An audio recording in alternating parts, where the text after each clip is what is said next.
So this is it then, the WRX STi Final Edition. And note, I didn't say Impreza.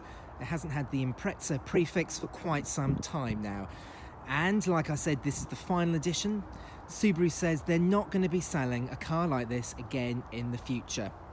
Whether they will or not, whether they're just lying to us, we don't know. But for the time being, this is it. We're never going to have a car like this ever again. And it's a bit sad, really, because it ends a long history of hot Subarus in the UK. I mean, this is what Subaru became known for ever since the Impreza Turbo back in 1994. Of course, Colin McRae rallied one. It was the 90s pin-up car, it really was, but it's all coming to an end. So this is it then, the final version. So what's new? Well, there are new LED headlights. The front is just slightly different there. The day running lights are now here, not in the grille anymore. We've got 19-inch alloys with day glow highlighter style calipers, all very nice indeed. We've got some final edition badges. Come round to the back. Nothing really different round here at all. Of course, that rear wing doesn't look as mad as other rear wings you find on production cars these days, like the Honda Civic Type R. In fact, I have to say that this car does look a little bit dated now. It still looks fantastic, but compared to something like a Honda Civic Type R, this is starting to look just a little bit tame. But there we have it. And yes, it may still look a little bit tame, but it still looks a fantastic looking car. Let's just hop in and show you what's different in here. We've got these really nice leather and Alcantara seats. We've got some final edition, the final edition badge down there. And this is actually worth mentioning because on this car we've now got a computerized electronic differential, and you can adjust the ferocity of it there. This is your different driving modes: sport, sport sharp, and intelligent, which is sort of like the softest setting. And let's just start her up, shall we? And listen to that engine. There we go. And just at idle, it doesn't sound very much, but let's hear that.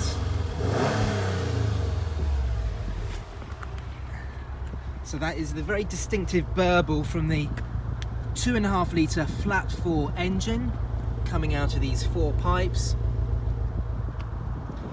And we've got 296 brake horsepower, which, I mean, these days 296 brake horsepower, 4-wheel drive is not a huge amount to shout about, is it?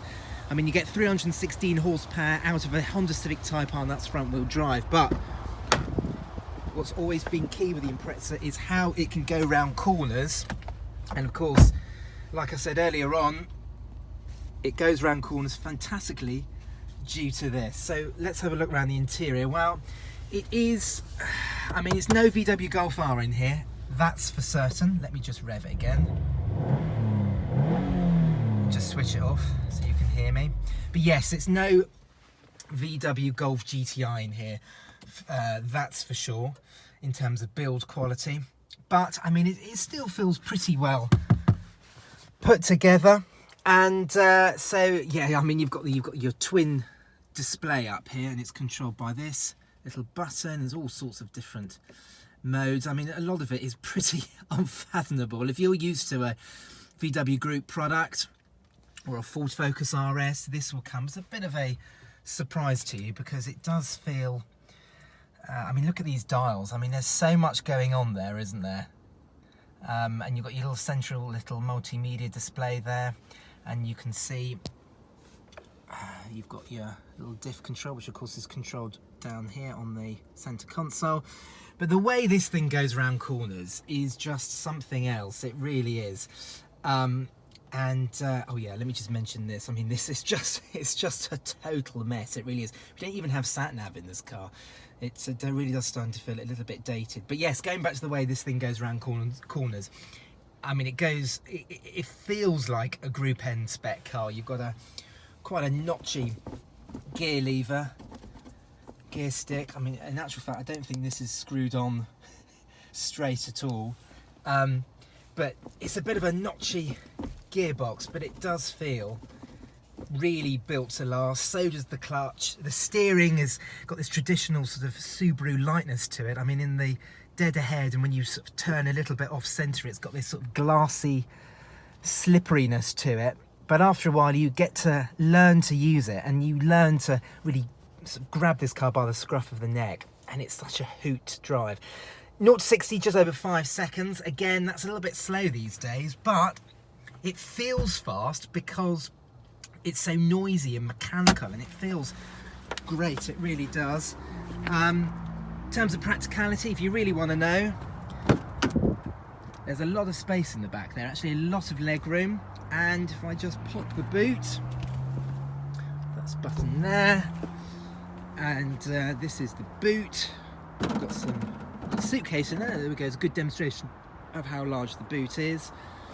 But yeah, really this car is not about practicality at all. It's all about the feeling of driving, the sensation of driving, and really the only car that for me comes close to it is a Honda Civic Type R. A Golf R feels way too clinical compared to this. This is something very special indeed, and I'm very sad to see it go, actually. I mean, when this car first sort of arrived in 2014, we sort of bemoaned the fact it felt a bit old-fashioned, a bit behind the times, but now we know it's about to die. You can't help but feel just a little bit sad. So yeah, so the WRX STi Final Edition, limited to 150 cars, priced from just under £34,000. Whether you think it's good value or not, let us know in the comments section below.